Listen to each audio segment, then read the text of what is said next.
بسم اللہ الرحمن الرحیم۔ السلام علیکم۔ کیپٹل ٹاک میں خوش آمدید۔ آپ جانتے ہیں کہ عمران خان اور جسٹس ریٹائرڈ ثاقب نثار کے خلاف الیکشن کمیشن آف پاکستان میں ایک نیا ریفرنس دائر کر دیا گیا ہے۔ یہ ریفرنس کتنا اہم ہے، کیا یہ خطرناک ثابت ہوگا نہیں ہوگا، اور عمران خان صاحب کے خلاف اتنے مقدمات درج ہو گئے ہیں، ابھی تک کسی مقدمے کا کوئی نتیجہ نہیں نکلا، تو کیا یہ ریفرنس کوئی رزلٹ سامنے لے کے آئے گا یا نہیں لائے گا؟ یہ ایک بڑا اہم سوال ہے۔ اور آپ جانتے ہیں آج ورلڈ پریس فریڈم ڈے ہے اور آج پوری دنیا میں اس سلسلے میں تقریبات ہو رہی ہیں، تو آج اس پہ ہم بات کریں گے کہ پاکستان جو ہے وہ صحافیوں کے لیے جو دنیا کے خطرناک ترین ممالک ہیں اس میں پاکستان کا شمار کیوں ہونے لگا ہے، اور اسلام آباد صحافیوں کے لیے پاکستان کا سب سے خطرناک شہر کیوں بن گیا ہے۔ اور آپ جانتے ہیں وزیر اعظم شہباز شریف جو ہیں وہ برطانیہ روانہ ہو گئے ہیں، وہ کنگ چارلس سوئم کی جو تاج پوشی کی رسم ہے اس میں شرکت کریں گے۔ تو آج ہم پروگرام کے آخر میں پاکستان میں جو برطانیہ کے ہائی کمشنر ہیں ان سے پوچھیں گے کہ اس کی کیا اہمیت ہے، یہ تاج پوشی کی رسم ہے، اس کی اہمیت کیا ہے۔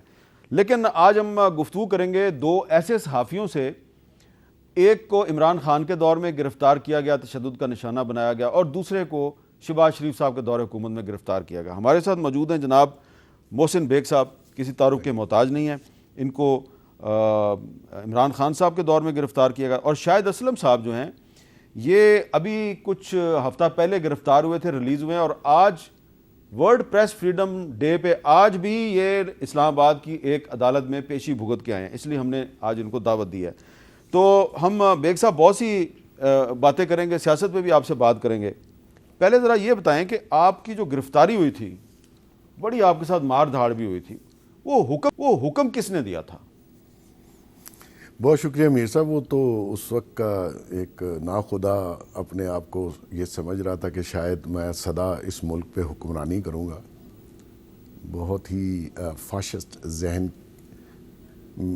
اس کا ہے، اور وہ پرائم منسٹر اس وقت کا عمران خان تھا، اسی نے ڈائریکٹ آرڈرز دیے، وہ میرے سامنے پولیس والوں کو انسٹرکشنز آ رہی تھیں، اور بجائے اس کے کہ میری طرف سے ایف آئی آر درج کی جاتی کہ سویلین کلوتھس میں اتنے سارے بندے میرے گھر میں گھس گئے، اور اس کے علاوہ یہ ہوا کہ مجھے اریسٹ بھی کیا گیا، جو تشدد تھانے میں ہوا سول کپڑوں میں ایف آئی اے کے وہ جو بے ضمیر سابق ڈی آئی جی ہے، بلکہ میرے پہ ہی 6 پرچے کاٹ دیے گئے، اور وہ سارا کچھ ہو رہا تھا۔ اور میں آپ کو بتاؤں کہ وہ پل پل کی خبر۔ عمران صاحب آپ سے اتنے ناراض کیوں تھے؟ وہ تو دوست تھے آپ کے۔ وہ تو کسی کا دوست نہیں ہے، میری غلط فہمی تھی۔ اچھا، وہ تو کسی کا دنیا میں دوست نہیں ہے، اور جو ابھی بھی اس کے ساتھ ہیں ان کو بھی پتہ چل جائے گا۔ وہ تو کھاؤ پیو لوٹو یوز کرو لوگوں کو، اسی طرح وہ کر رہا ہے تھرو آؤٹ ہز لائف۔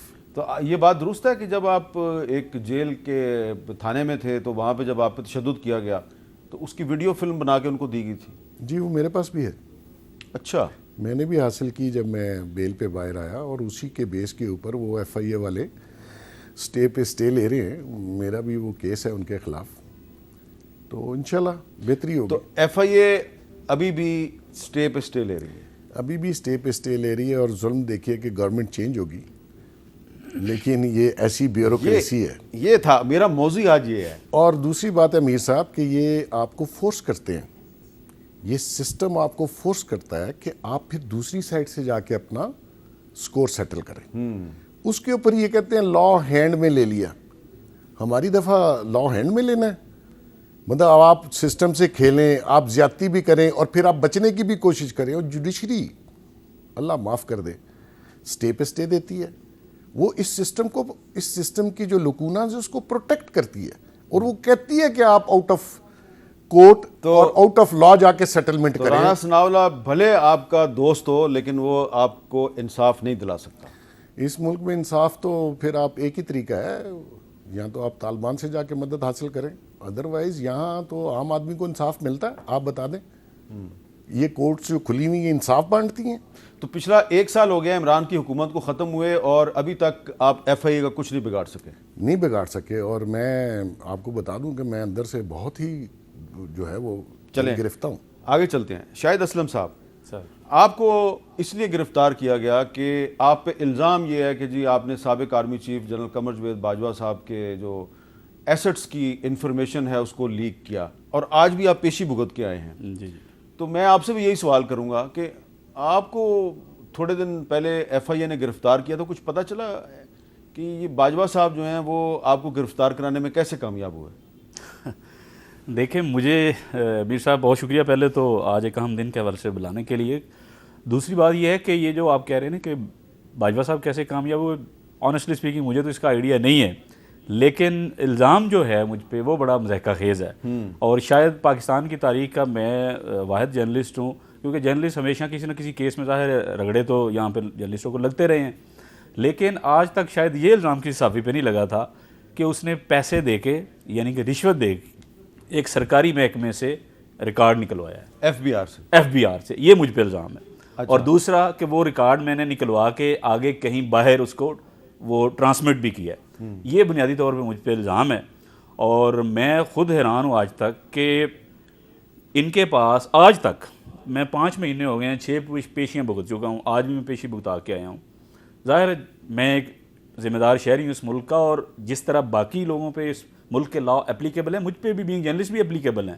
میں سرنڈر کر رہا ہوں اپنے آپ کو ظاہر کورٹ آف لا میں، لیکن آج تک بھی مجھے یہی نہیں پتا کہ جو الزام آپ مجھے لگا رہے ہیں اس کا کوئی ایویڈنس ہے ان کے پاس کوئی مطلب. اچھا، جو ایک اسحاق ڈار صاحب نے منسٹری آف فائنانس کے ذریعے ایف بی آر میں ایک انکوائری کروائی تھی جی، یہ جو لیک ہوئی تھی باجوہ صاحب کے ایسٹس کی جو انفارمیشن نکلی تھی، تو اس کے نتیجے میں کچھ لوگوں کو سسپینڈ تو کیا گیا تھا.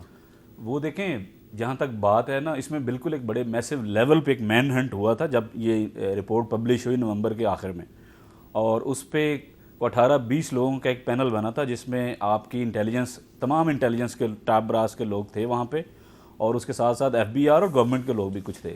اس میں انہوں نے ظاہر ہے اپنا انٹرنل ہاؤس کو جو ہے وہ چیک کیا کہ ایف بی آر سے یہ کیسا، کیونکہ جو ہے آئی ٹی سسٹم ہے، پتہ چل جاتا ہے جو بھی لاگ ان ہوتا ہے ٹائم کے ساتھ چیزیں آ جاتی ہیں کہ فلاں بندے کے جو ڈیٹیل ہے اس کے کس بندے نے کس ٹائم پہ ایکسیس کیا، تو وہ ظاہر ہے وہ انہوں نے آئیڈینٹیفائی کر لیا ہوگا اپنے بندوں کو کہ یہ.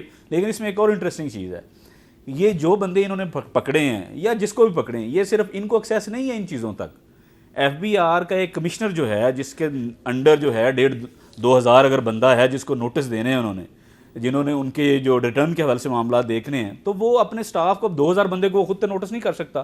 سٹاف رکھا ہوا ہے، وہ اس کو ایکسیس دیتا ہے خود کہ آپ یہ نوٹس کر دیں، تو لہٰذا ان کے پاس ایکسیس ہوتی ہے. اب انہوں نے آگے ڈیٹا کسی کو دیا ہے نہیں دیا، اس کا میں ذمہ دار. اچھا، ایک سوال میں کرنا چاہ رہا ہوں، آپ اس کو مائنڈ نہ کیجیے گا، پرسنل نہ سمجھیے گا. نہیں، سوال اس لیے کر رہا ہوں کہ یہ بہت سے صحافیوں کا مسئلہ ہے. جی.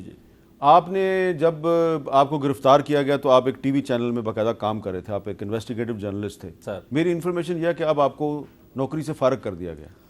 آپ بالکل ٹھیک کہہ رہے ہیں میر صاحب، نوکری سے فارغ بالکل کر دیا گیا ہے، اور فارغ بھی مطلب اس طریقے سے کیا گیا ہے کہ کوئی نوٹس نہیں ہے. کوئی ہوتا ہے عام طور پہ آپ کو کئی آرگنائزیشن میں مہینے کا، کہیں 2 پہ کہیں 3 مہینے کا نوٹس پیریڈ ہوتا ہے کہ آپ جی ہم آپ کو ریلیو کر رہے ہیں، آپ کی سروسز ریکوائرڈ نہیں ہیں. یہاں پہ سنگل اسٹروک آف پین سے جو ہے وہ فارغ کر دیا، اور آج بھی میرے کئی ڈیوز جو ہیں وہ پینڈنگ ہیں. اچھا، آپ گرفتار بھی ہوئے جی، آپ پیشیاں بھی بھگت رہے ہیں جی، آپ کو نوکری سے بھی فارغ کر دیا.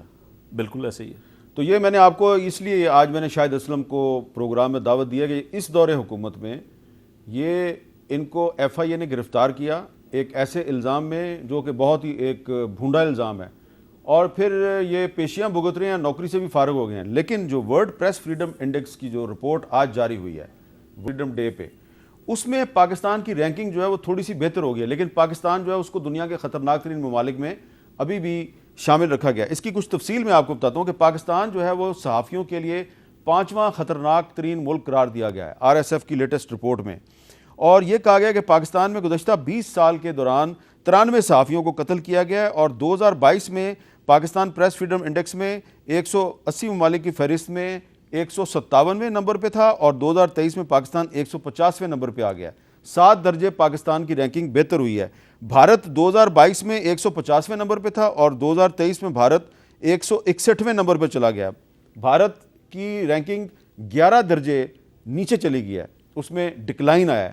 لیکن جو فریڈم نیٹ ورک کی رپورٹ ہے، جو ایک پاکستانی ایک ادارہ ہے، اس نے یہ بتایا ہے کہ مئی 2022 سے مارچ 2023 تک پاکستان میں صحافیوں پر حملوں کے 140 واقعات ہوئے ہیں، اور پچھلے 1 سال کے دوران آزادی صحافت کی خلاف ورزی کی ماہانہ اوسط جو ہے وہ 13 واقعات ہے. ایک مہینے میں 13 حملے ہوتے ہیں جرنلسٹوں پہ.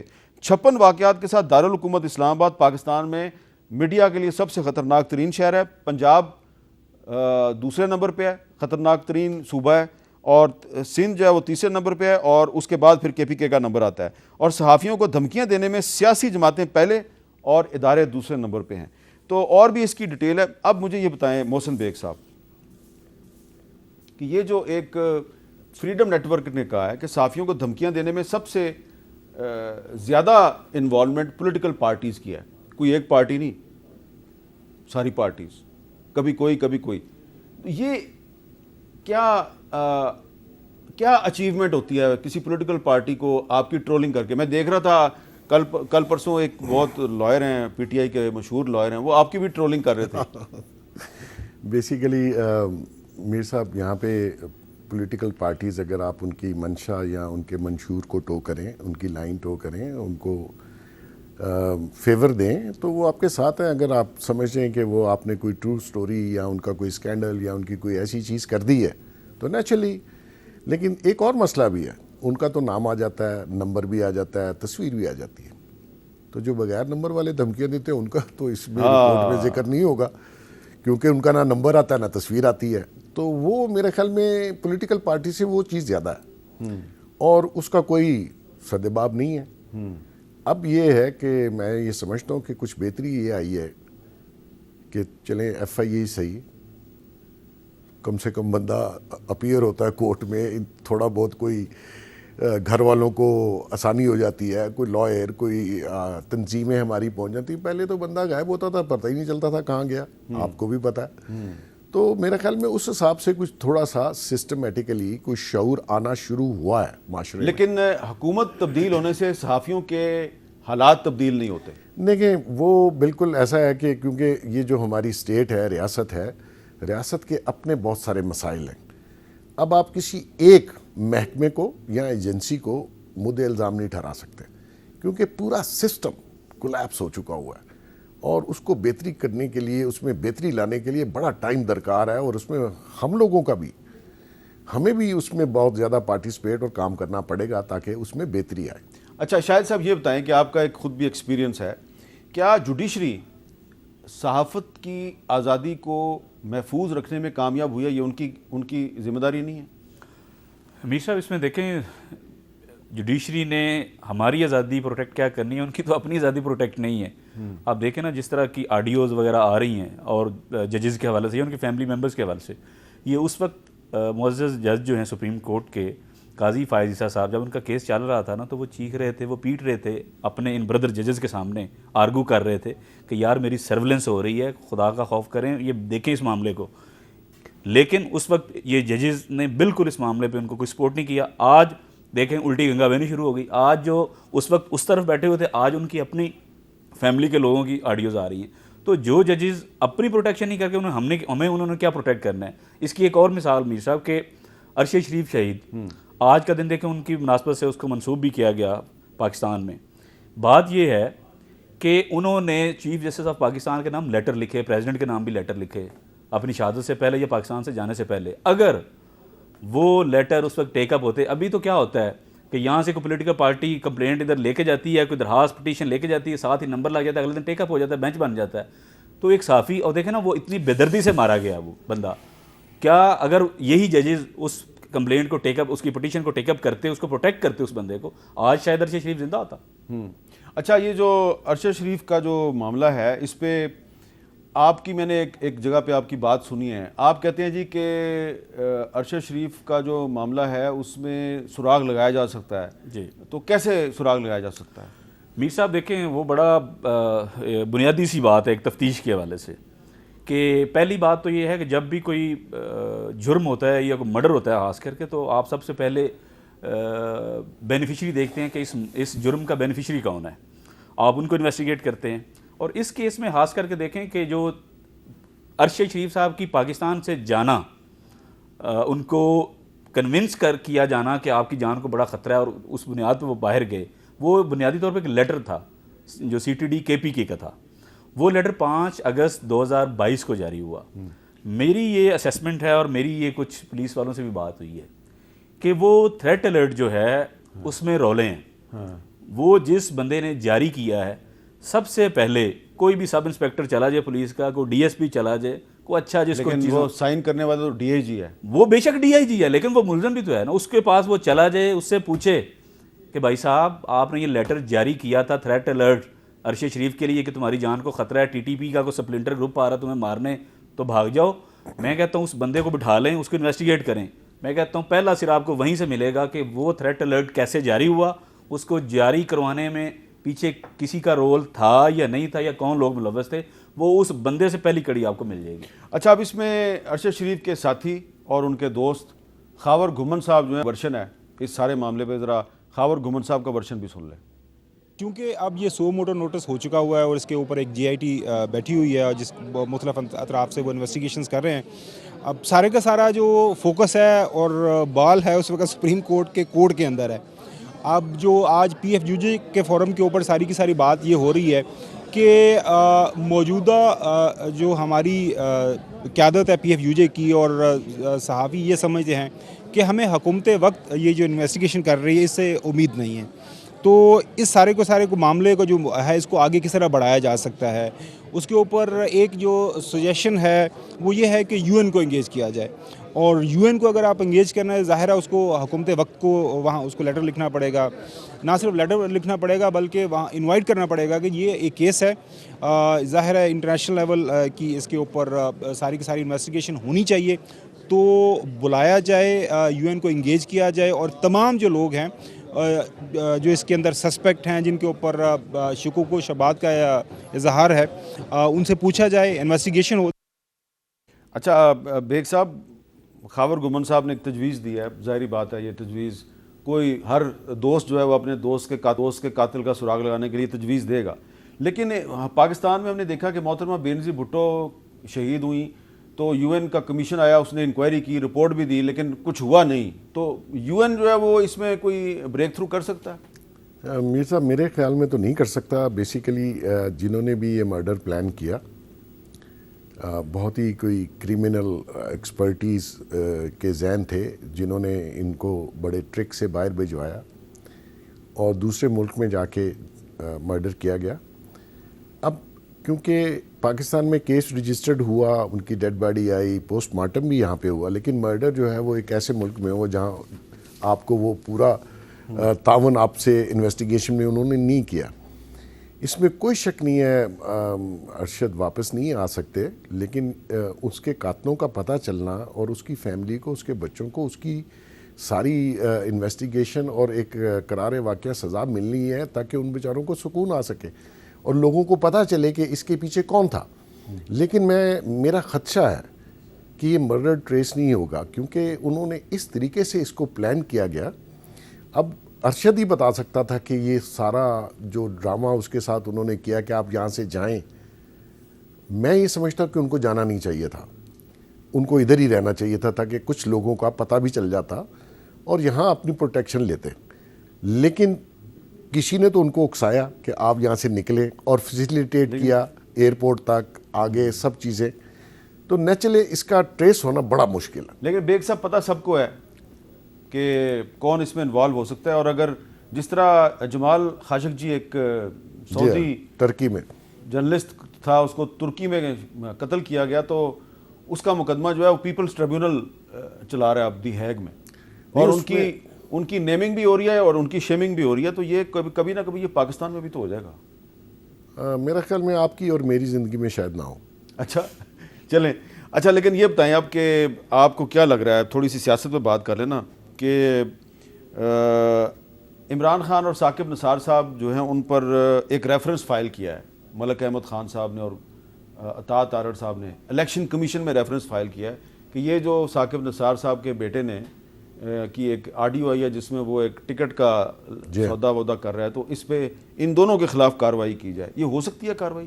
دیکھیں ہو تو سکتی ہے, لاء میں ہے کہ اگر آپ ایسی میل پریکٹس کرتے ہیں اور خاص کر پیسوں کے بینیفٹ کے اوپر آپ ٹکٹیں بانٹتے ہیں تو, لیکن مسئلہ وہی آ رہا ہے جو آپ نے پہلے کہا کہ یہ جو آج کل ہماری کورٹس میں ججز بیٹھے ہوئے ہیں اور جس طریقے سے یہ پولیٹیسائز ہیں اور جس طریقے سے ان میں ڈیوائیڈ ہے, اور پہلے ہی ہمارا جو عدلیہ کا حال تھا اور جو نمبرنگ تھی پوری دنیا میں ایک مذاق اڑتا ہے اور ہم کچھ کہہ دیں تو پھر right away contempt of court لگ جاتی ہے. میں تو 2 بھگت چکا ہوں.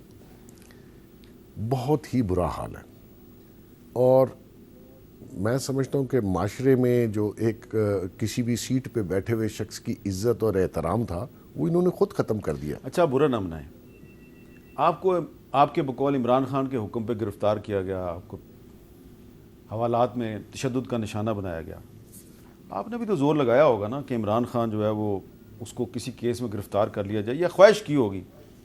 آپ نے نہیں کی تو اس کے سیاسی مخالفین نے تو کی, ان کی حکومت ہے, ساری کی ساری پی ڈی ایم کی حکومت نے زور لگا لیا لیکن کچھ کر نہیں سکے. یہ داد تو دیں نا آپ جوڈیشری کو. عمران خان 1 سال میں اس نے ادھر گریبان سے پکڑا ہوا ہے ریاست کو, آپ اس کا کچھ بگاڑ نہیں سکے, یہ تو مانیں آپ. دیکھیں اگر میر صاحب میرے ہاتھ میں ہوتا تو یقین کریں گھنٹوں کی بات تھی. یہ کوئی اتنا بڑا سائنسدان نہیں ہے اور اتنا بڑا ہوا بھی نہیں ہے. یہ ایک جھوٹا انسان ہے جس نے پورے ملک اور قوم کو فریب دیا ہوا ہے. ٹھیک ہے لوگ اس کو فالو کرتے ہیں, اس کے جھوٹ کو وہ تو ایک بات کر کے اگلے دن مکر جاتا ہے, کیونکہ اس کی وجہ بھی ہے نا کہ وہ جس سنڈرم میں رہتا ہے اور جب اس سے باہر آتا ہے تو پچھلی بات تو وہ بھول جاتا ہے. یہ جو جوڈیشری جس وجہ سے اس کا ساتھ دے رہی, اس کی بہت, اگر آپ مجھے ٹائم دیں تو وہ بھی میں ایکسپلین کر دیتا ہوں. اچھا وہ ایک وقفہ لیتے ہیں جی, وقفے کے بعد اس پہ بھی بات کرتے ہیں.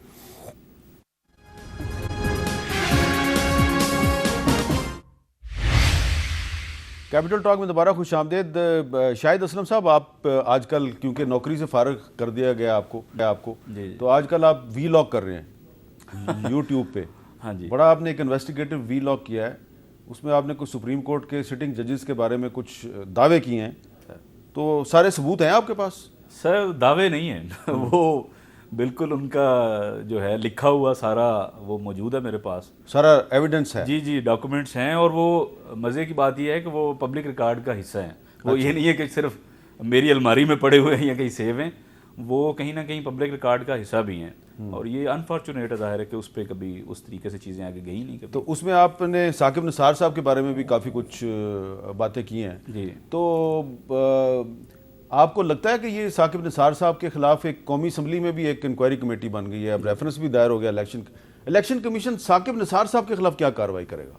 سر الیکشن کمیشن کا میرا نہیں خیال کہ مینڈیٹ ہے ثاقب نثار صاحب کی حد تک, لیکن جوڈیشری جو ہے وہ تو ظاہر کر سکتی ہے. اور یہ گورنمنٹ روز اتنے نعرے مار رہی ہوتی ہے, یہ گورنمنٹ روز پریس کانفرنس اور ثاقب صاحب کے حوالے سے کتنی باتیں کرتے ہیں یہ, لیکن بات یہ ہے کہ بھائی آپ گورنمنٹ میں ہیں. ایک دن احسن اقبال صاحب نے بھی کوئی ٹویٹ کی کہ یہ جھوٹا ہے, فراڈی ہے یہ, وہ میں نے کہا احسن صاحب آپ گورنمنٹ میں ہیں, بھائی آپ ایکشن لیں, کریں انویسٹیگیشن. آپ نے اتنا بڑا دعویٰ کیا ہے, جی آپ کہہ رہے ہیں کہ ایویڈنس ہے, آپ کے پاس ڈاکومنٹس ہیں, جی, سٹنگ ایک جج صاحب کے بارے میں بھی آپ بات کر رہے ہیں, جی, کسی نے آپ سے رابطہ کیا ہے کہ یار یہ آپ نے اتنا دعویٰ کیا ہے کہ ذرا ہمارے ساتھ شیئر کرو یا تھوڑا بتاؤ کہ تم نے یہ کہاں سے لے لی چیزیں؟ نہیں اس میں میں بالکل انٹرسٹنگ چیز آپ کو بتاؤں کہ ظاہر ہے رابطہ تو رہتا ہی ہے, رابطہ ہوتا بھی ہے. ایک سٹنگ گورنمنٹ کے ایک بڑے اہم بندے ہیں, انہوں نے مجھ سے رابطہ کیا اس پہ کہ جی ہم نے وہ پروگرام دیکھا اور اس پہ تو مطلب ریفرنس. میں کہا بات سنیں, یہ ریفرنس بنانا بھیجنا یا نہ یہ ہمارا کام تھوڑی ہے. اچھا گورنمنٹ آپ کو کہہ رہی ہے ریفرنس بناؤ, ہم مطلب وہ کہہ رہے ہیں کہ جس طرح پچھلی گورنمنٹ نے ایک جرنلسٹ کے ذریعے ریفرنس کروایا تھا. یہ میرا کام نہیں ہے, آئی ایم اے جرنلسٹ, میرا کام ہے فیکٹس کو رپورٹ کروں اور آگے جاؤں. اچھا بیگ صاحب یہ درست ہے نا کہ ارشد شریف کے پہلے ایڈیٹر آپ تھے, آپ کے میگزین کا نام تھا پلس تھا اور آن لائن میں بھی, آن لائن میں بھی, تو آپ اس کے پہلے ایڈیٹر تھے ہیں. تو ذرا یہ بتائیں کہ یہ جو ارشد شریف جیسے صحافی جب کوئی خبر دیتے ہیں اپنے ایڈیٹر کو اور خبر سے پتہ آپ کو یقین ہوتا ہے کہ یہ اب اس میں میرے ساتھ کسی نہ کسی کا پھڈا ہو جائے گا, تو پھر پاکستان جیسے ملک میں آپ پھر سنبھالتے کیسے ہیں اپنے آپ کو بھی اور رپورٹر کو بھی اور ادارے کو بھی؟ میر صاحب ہے تو ڈیفیکلٹ جاب, بہت سی دنیا ناراض بھی رہتی ہے اور بہت سے لوگ پھر اس کے خلاف جو ہے وہ ایک مہم بھی چلا دیتے ہیں. میری 27-28 سال کا جو ایکسپیرینس ہے اس میں خاصی ٹربل آئی, کیونکہ بہت سے لوگ ناراض رہتے ہیں. لیکن آپ نے یہ دیکھنا ہے کہ جو خبر لائی گئی ہے اس میں ٹروتھ کتنا ہے. اگر سارا ہی بہت ہی سچ ہے اس کو بھی آپ نے دیکھنا کہ اس میں کتنا سچ چھوڑوں اور کتنا ختم کروں. کیونکہ آپ کو اس کی بڑی کاسٹ پے کرنی پڑتی ہے، اور میں نے تو بڑی پے کی ہے، بلیو کیجئے. میرے بزنسز، میری چیزیں، کبھی اشتہار نہیں ملتے، کبھی کچھ کیسز. تو میں یہ سمجھتا ہوں کہ جرنلسٹوں کو سوچنا چاہیے خود کہ اگر جو انفارمیشن دینے والا ہے، خاص کر ہمارے ہاں پولیٹیشین بھی ہیں، ایجنسیز بھی ہیں، یہ مینوپولیٹ کرتی ہیں آپ کو، اور بعد میں پھر آپ کی واقف نہیں بنتی، کیوں کہتی ہیں آپ خود سنبھال لیں. اس میں ڈیفیمیشن کا لا بھی ہے، وہ اپنی جگہ ہے، لیکن جو آؤٹ آف کیس جو آپ دیکھتے ہیں، جو یہ آپ نے کہا 93 مرڈر ہوئے ہیں، ان پہ تو کوئی کیس نہیں ہوتا نا. یہ آپ نے بڑی اہم بات کی ہے. یہ نوجوان صحافیوں کے لیے ایک بڑی اہم بات ہے کہ کوئی ایجنسی یا کوئی سیاستدان جب آپ کو کوئی انفارمیشن دیتا ہے تو اس کو ایک دفعہ نہیں، 10 بار کراس چیک کرے. 10 بار. ویسے انٹرنیشنل سٹینڈرڈ ہے ڈبل چیک، لیکن بیگ صاحب کہہ رہے ہیں کہ پاکستان میں 10 بار چیک کریں. سر اس کے کانسیکوینسز بہت زیادہ ہیں نا جی. آپ کی فیملیز ہیں، آپ نے ہیں، آپ کے بہت سے لوگوں کا انہوں نے کیریئر ختم کر دیا. بہت سے لوگ اس ہماری فیلڈ میں آنا چاہتے تھے لیکن بیچارے سروائیو نہیں کر پائے، کیونکہ کیا پریشر ڈالتے ہیں. ابھی انہوں نے دیا نوکری سے فارغ ہو گئے نا. اب مجھے کئی لوگوں نے کہا نوکری سے فارغ کرو، میں نے کہا جی آپ آ کے یہاں بیٹھ جائیں، میں نہیں کروں گا، اور میں نہیں کرتا. اس کی پھر میں کاسٹ پے کرتا ہوں. ٹھیک ہے جی. بات یہ ہے کہ جب بھی خبر، یس نو ڈاؤٹ رپورٹر لاتا ہے، آپ نے ایز اے ایڈیٹر، کیونکہ آپ فلٹر لگاتے ہیں ہمارے ہاں، میں نے تو اپنے ادارے میں بہت سارے فلٹر لگائے ہیں کہ اس کو کراس چیک کرو، اس کا بیک گراؤنڈ لے لو، اگلے کا ورژن لے لو، اس کے پیچھے جائیں کہ اس کی ہسٹری کیا تھی. اگر کوئی ایسی چیز ہوتی ہے اور پھر آپ اس پہ سٹینڈ بھی لینا چاہیے، تاکہ ایک بندے نے محنت کر کے سٹوری لایا رپورٹر، تو اس کا حق ہے کہ وہ سٹوری جانی چاہیے. یہ افتخار چودھری صاحب کے بیٹے کا جو کیس تھا، وہ 3 دن سٹوری میرے ڈیسک پہ رہی، اور سب نے مجھے کہا مت دو. میں نے کہا نہیں، جانے دو. گئی تو پھر اس کے بعد آپ نے دیکھا میں نے 2 سال کنٹیمپٹ بک دی، اور میرے کیا پیسے، اور لنڈن سے میں نے لائر بلائے، لنڈن سے میں نے انویسٹیگیٹ کروایا، اور میں نے سب سے بڑی ہائر کی کمپنی جو یہ جو سائبر انویسٹیگیشن کی. تو وہ کاسٹ پے کرنی پڑتی ہے، لیکن آپ نے یہ دیکھنا کہ آپ نے استعمال نہیں ہونا کسی کے ہاتھ. اور ججوں نے بھی اپنے بیٹوں کے ہاتھوں استعمال نہیں ہونا. وہ تو خیر چھوڑ دیں، وہ تو ہسٹری آپ دیکھ لیجئے، وہ ابھی بھی ہو رہا ہے، آج بھی ہو رہا ہے. آج بھی ہو رہا ہے. ہاں، سب نے چیمبر کھولے ہوئے ہیں، اور پہلے تو فرنٹ مین ہوتا تھا، ابھی فرنٹ بیٹے ہیں سب کے. اچھا، تو یہ آپ اس سے اتفاق کرتے ہیں کہ یہ جوڈیشری میں جو سارے جج ایسے نہیں ہیں؟ آف کورس سارے تو نہیں ہو سکتے، ایماندار جج بھی ہیں، لیکن یہ اب فرنٹ مین کے طور پہ بیٹے جو ہیں وہ سامنے آ گئے ہیں.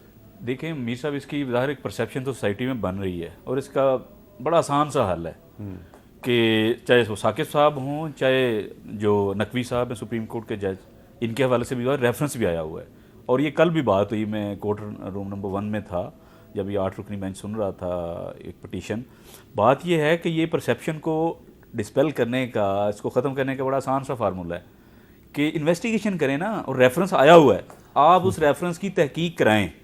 اگر اس میں کچھ ہے تو جج صاحب کے خلاف کارروائی کریں، اگر نہیں ہے تو جنہوں نے ریفرنس لے کے آئے ہیں انہیں الٹا لٹکائیں آپ.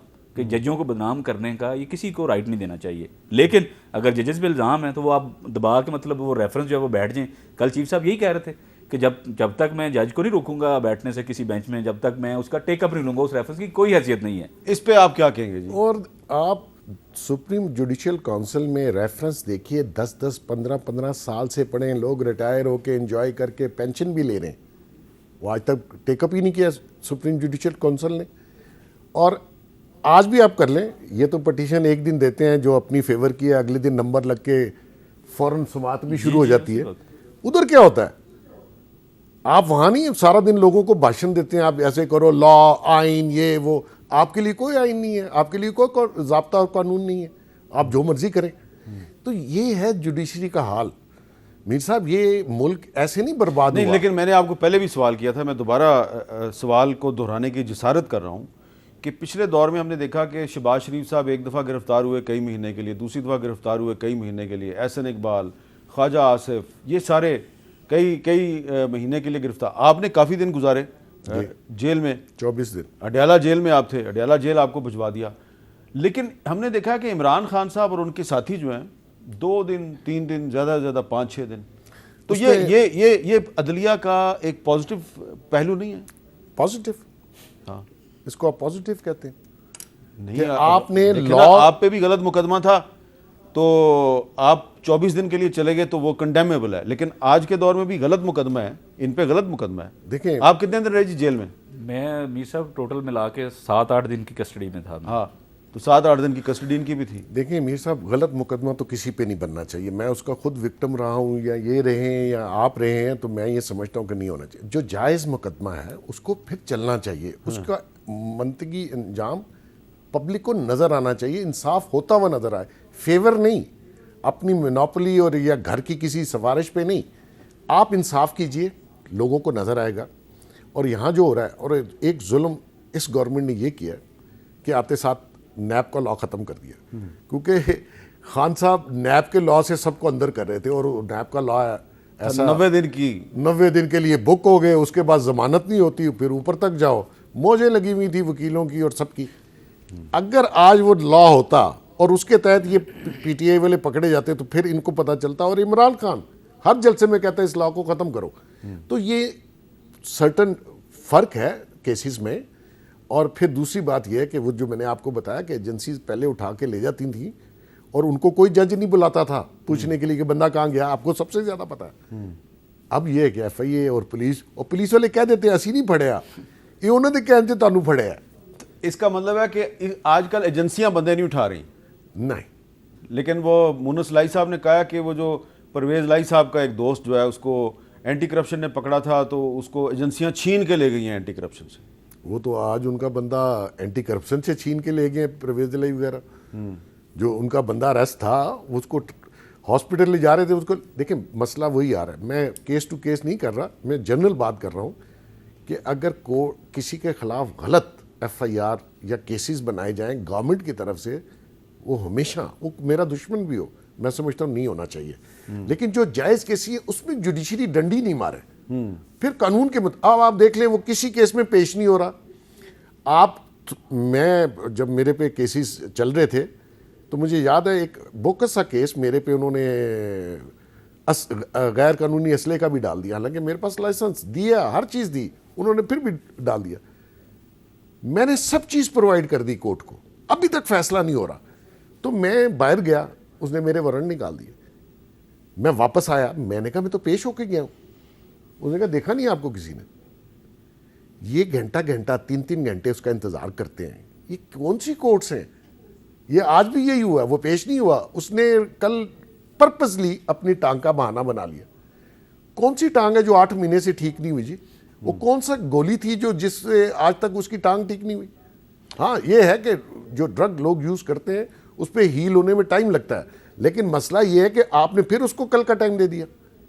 عام آدمی کو آپ ٹائم دیتے ہیں، آپ آدمی کو آپ 8 کیسوں میں بیل دیتے ہیں، تو اس سے لوگ پھر آپ کے خلاف بات کرتے ہیں. اچھا اور یہ جائز کرتے ہیں. یہ بتائیں جی شاہد اسلم صاحب کہ آپ کو جب بھی عدالت بلاتی ہے تو آپ پیش ہو جاتے ہیں. آپ نے کبھی یہ سوچا کہ میں عدالت سے کہوں کہ جی مجھے حاضری سے استثناء دیا جائے؟ یہ بالکل یہ ون آف دی آپشن تو ہے، لیکن میں سمجھتا ہوں کہ میں اس چیز کو کبھی بھی یوٹیلائز نہیں کروں گا. اس کی وجہ یہ ہے کہ میں جب لاک اپ میں تھا تو پہلے دن تو انہوں ظاہر بڑا ٹف ٹائم دیا مجھے. انہوں نے وہاں پورا کٹنے کا پروگرام ان کو بنایا ہوا تھا انہوں نے، اور بڑی بدتمیزی سے یہ پیش آ رہے تھے. جیکٹ اتروا کے ہاتھ کھڑے کروا دیے، پھر کرسی بنا دیا. تو پوری انہوں نے جتنی وہ ذلت سے پیش آ سکتے تو وہ انہوں نے ٹریٹمنٹ میرے ساتھ کیا پہلے دن. اگلے دن کمیونٹی کی سپورٹ آئی، آپ جیسے لوگ، باقی کمیونٹی کے لوگ سارے اکٹھے ہوئے.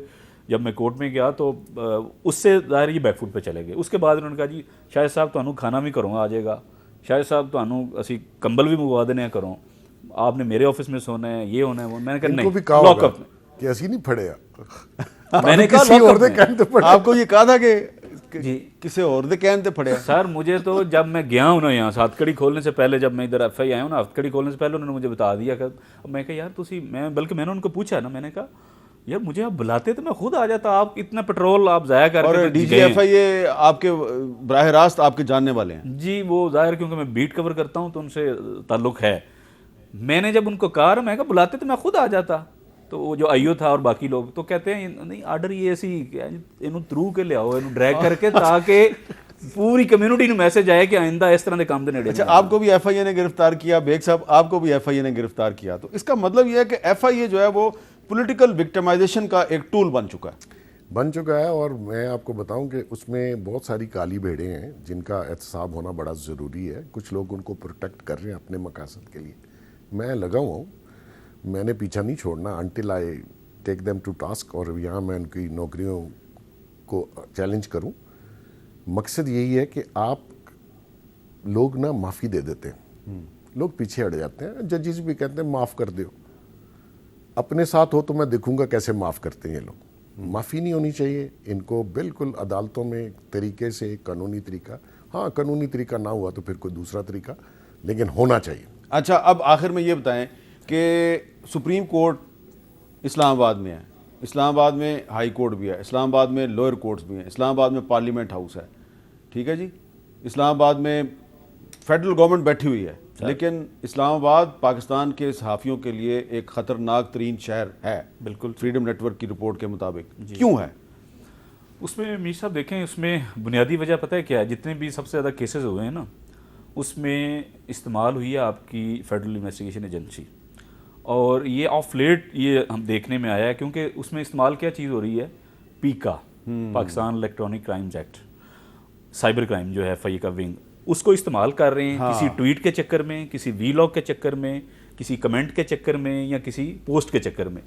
اور اس پہ دیکھیں نیب تو اب صحافی نیب کی کیا انویسٹیگیشن کرے گا؟ نیب صحافی کی کیا انویسٹیگیشن کرے گا؟ ایسڈ کی کرے گا؟ کیا کرے گا؟ نہیں، اینٹی کرپشن صحافی پہ نہیں کچھ کرے گا. بالکل ٹھیک ہے. ایف آئی اے رگڑے گی ان کو سائبر میں، اس لیے زیادہ یہ بالکل آپ نے صحیح بتایا کہ جی پاکستان دنیا کے خطرناک ترین ممالک میں شامل ہے میڈیا کے لیے، لیکن اسلام آباد پاکستان کے صحافیوں کے لیے خطرناک ترین شہر اس لیے ہے کہ یہاں پہ فیڈرل انویسٹیگیشن ایجنسی کا ہیڈ کوارٹر ہے، ایف آئی اے. اور ایف آئی اے کو کہا جاتا ہے کہ پیکا قانون کے تحت کسی بھی صحافی کو اندر کر دو. محسن بیگ کو گرفتار کر لو، شاہد اسلم کو گرفتار کر لو، عمران ریاض پہ مقدمے، صابر شاکر پہ مقدمے، سمیع ابراہیم پہ مقدمے، بہت سے جرنلسٹوں پہ مقدمے قائم ہیں.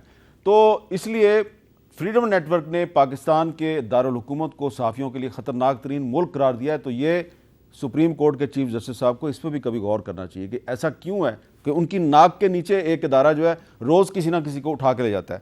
تو آپ دونوں کا شکریہ، اور ایک وقفہ، اور وقفے کے بعد ہم بات کریں گے پاکستان میں برطانیہ کے قائم مقام ہائی کمشنر سے، کہ ان سے پوچھیں گے کہ وزیر اعظم شہباز شریف صاحب جو ہیں کنگ چارلس سوئم کی رسم تاج پوشی میں شرکت کے لیے اتنی خصوصی طور پہ برطانیہ کیوں گئے ہیں. وقفے کے بعد دوبارہ ملتے ہیں. Welcome back, and now we have with us Mr. Andrew Dalglish, the acting British High Commissioner in Pakistan. Welcome to our show, Mr. Andrew. Thank you, sir. We have heard a lot about the royal family and the coronation of the King Charles III, and our Prime Minister Shehbaz Sharif also left to join the ceremony. So tell us, and especially the viewers of Pakistan would like to know, what is the importance of this coronation ceremony? It's an extremely important constitutional moment in our country's history.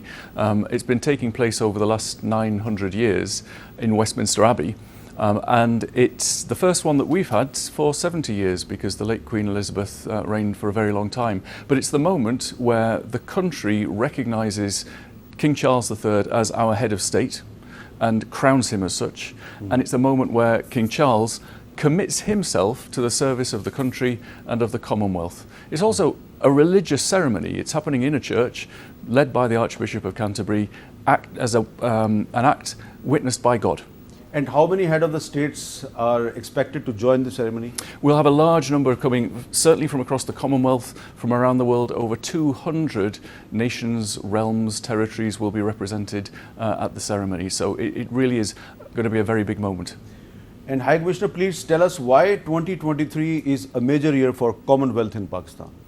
It's a major year for the Commonwealth all around the Commonwealth. Okay. But in Pakistan too, of course, we can talk about that. For the Commonwealth more largely, it's a moment when we have installed a new head of the Commonwealth, the King. And it's a year where they will be focusing very much on youth and the Commonwealth providing a platform for young people to have their voices heard. The Commonwealth represents about a third of the population of the world. And of those people, 2/3 of them are under the age of 30. Pakistan is one of those countries that has a very significant proportion of its population who are young people. And as members of the Commonwealth, they'll have opportunities to engage across the Commonwealth. We're running a range of projects where Pakistani people can get involved. And how can young Pakistanis engage more with Commonwealth? It really is more easy than you would think, because we're a Commonwealth of equal partners. This isn't a thing that's run out of London. It's a partnership, an association of sovereign states. So there's a website, commonwealth.org, and that will provide any Pakistani with the links to get more details about whether it's sport projects they can get involved with, business, entrepreneurship, all kinds of cultural people-to-people events. It's there at the click of a button. And Mr. High Commissioner, you know that cricket is very popular in Pakistan. Oh yes. And recently the England cricket team was in Pakistan and we enjoyed a lot.